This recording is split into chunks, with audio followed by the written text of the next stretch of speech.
ডাল নয়, সুজি দিয়ে বানিয়ে নিন রসে টইটুম্বুর রসবড়া। খুবই সুস্বাদু হয় এই রসবড়া খেতে কিন্তু। তো কিভাবে বানাচ্ছি, কি করে বানাচ্ছি সেই রেসিপিটা তোমাদের দেখার জন্য অনুরোধ রইল। আর পুরো ভিডিওটা না দেখলে জানতেই পারবে না কি করে তৈরি করলাম এত সহজে সুজির রসবড়া, একদম নরম তুলতুলে সুজির রসবড়া।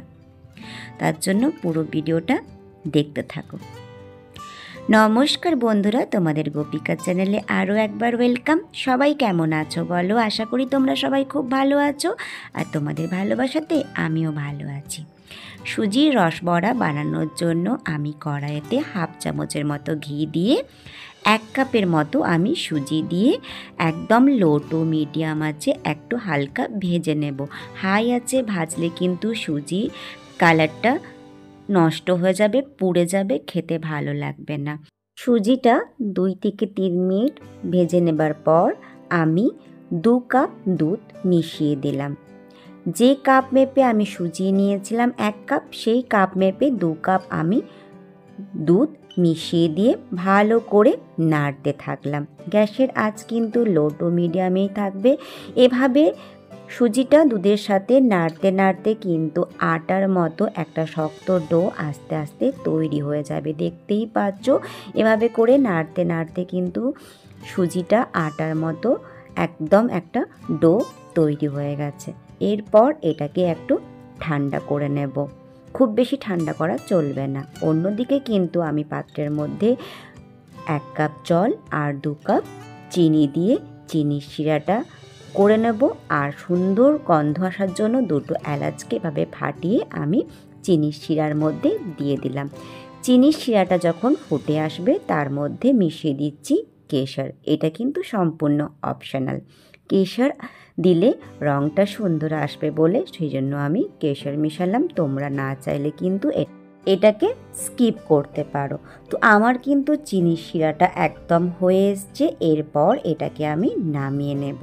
আর এলাচটা দেওয়াও কিন্তু সম্পূর্ণ অপশনাল, সুন্দর গন্ধ আসার জন্য আমি দিয়েছি, তোমরা চাইলে স্কিপ করতেও পারো।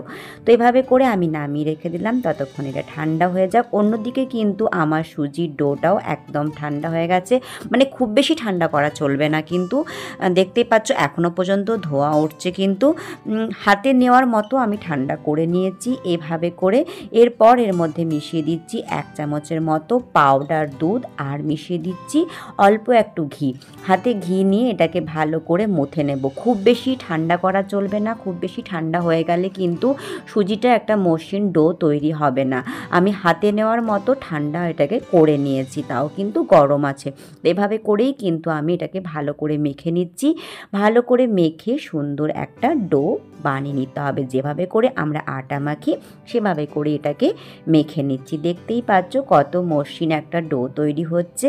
যে ডোটা যদি মসৃণ হয় কিন্তু তাহলে রসবড়াগুলো দেখতে সুন্দর হবে, ফেটে যাবে না। তো দেখতেই পাচ্ছ আমার কিন্তু ডো একদম রেডি হয়ে গেছে। এরপর আমি কি করব, হাতের মধ্যে আবারও অল্প একটু ঘি নিয়ে তারপর আমি এই ডো থেকে ছোট ছোট লেচি আকারে কেটে নেব, মানে যেরকম সাইজে তোমরা রসবড়াগুলো তৈরি করতে চাও।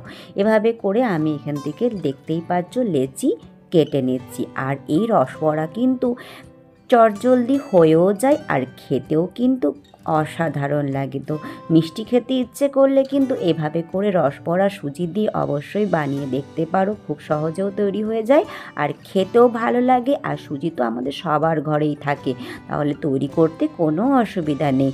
তো এভাবে করে আমি লেচিগুলো থেকে ছোট ছোট প্যারার মতো তৈরি করে নিচ্ছি। শেপটা কিন্তু সম্পূর্ণ তোমাদের উপর নির্ভর করবে কীরকম শেপে তোমরা রাখতে চাও। তো আমি কিন্তু এভাবে গোল গোল বানিয়ে নিচ্ছি, তোমরা চাইলে চারকোণ বানিয়ে নিতেও পারো। তো দেখতেই পাচ্ছ আমি কত সহজে কিন্তু বানিয়ে নিচ্ছি। তো এভাবে করে বানিয়ে নেবার পর এরপর এগুলোকে ভেজে নিতে হবে। আর দেখতেই পাচ্ছ ফেটে যাচ্ছে না, কিচ্ছু না, খুব সুন্দর। ডোটা যত মসৃণ হবে কিন্তু রসবড়াগুলো দেখতে ততই কিন্তু সুন্দর হবে। না হলে কিন্তু ডোটা ভালো করে না মাখলে, মসৃণ করে না মুঠে নিলে কিন্তু রসবড়াগুলো সাইড থেকে ফেটে যাবে, দেখতেও ভালো লাগবে না। তো দেখতেই পাচ্ছ এভাবে করে আমি কিন্তু সমস্ত রসবড়াগুলোকে রেডি করে নিলাম।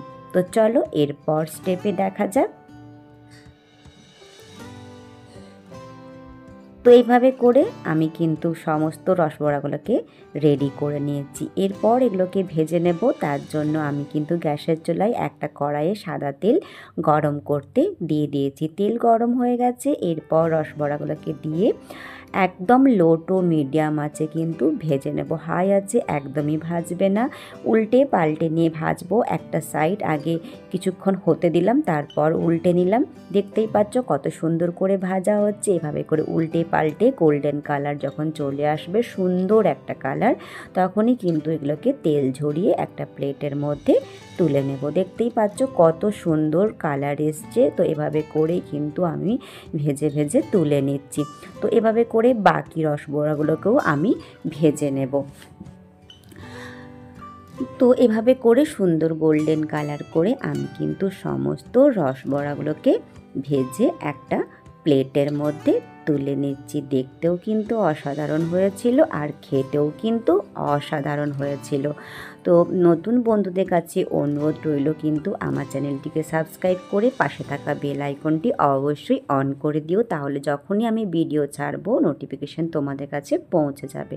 তো আমার সমস্ত রসবড়াগুলো ভাজা হয়ে গেছে আর রসটা কিন্তু একদম ঠান্ডা হয়ে যায়নি, কুসুম গরম আছে। সেই অবস্থাতেই আমি কিন্তু রসবড়াগুলোকে দিয়ে 1 থেকে 2 ঘন্টার মতো রসে ভিজিয়ে রাখবো। তোমরা চাইলে কিন্তু সারা রাত্রিও ভিজিয়ে রাখতে পারো, তাহলে কিন্তু রসটা একদম রসবড়ার মধ্যে ভেতরে ঢুকবে, খেতেও ভালো লাগবে আর রসবড়াগুলো কিন্তু খুবই নরম হবে।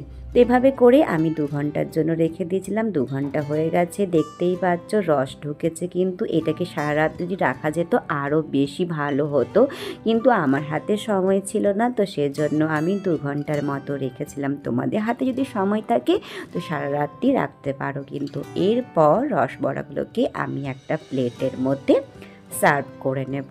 আর দেখতেই পাচ্ছ কত অসাধারণ হয়েছে দেখতে, আর দেখতেও এত অসাধারণ হয়েছিল আর খেতেও কিন্তু খুবই অসাধারণ হয়েছিল। তো রসবড়াগুলোকে আমি সমস্ত একটা প্লেটের মধ্যে তুলে নিলাম।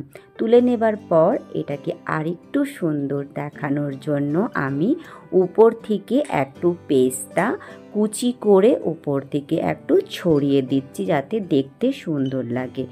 আর উপর থেকে একটু রস এভাবে ছড়িয়ে দিলাম যাতে দেখতে আরও ভালো লাগে। আর পেস্তা উপর থেকে দেওয়াটা কিন্তু সম্পূর্ণ অপশনাল, তোমরা চাইলে দিতেও পারো আর না চাইলে না দিতেও পারো। তো নতুন বন্ধুদের কাছে কিন্তু অনুরোধ রইল, তোমরা কিন্তু আমার চ্যানেলটিকে সাবস্ক্রাইব করে অবশ্যই আমার পাশে থাকবে।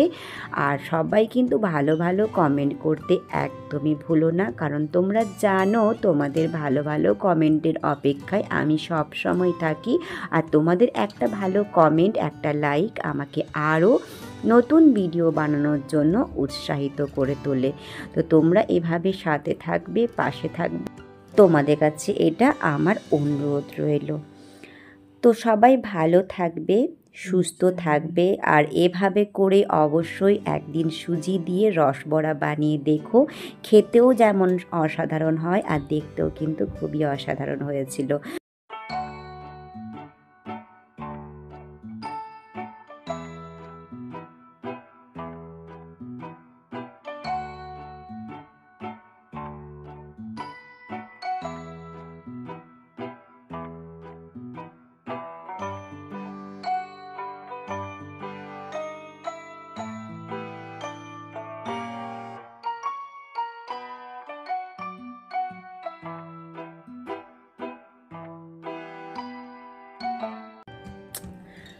শুরু থেকে শেষ পর্যন্ত আমার সাথে থাকার জন্য তোমাদেরকে অনেক অনেক ধন্যবাদ আর অনেক অনেক ভালোবাসা রইল।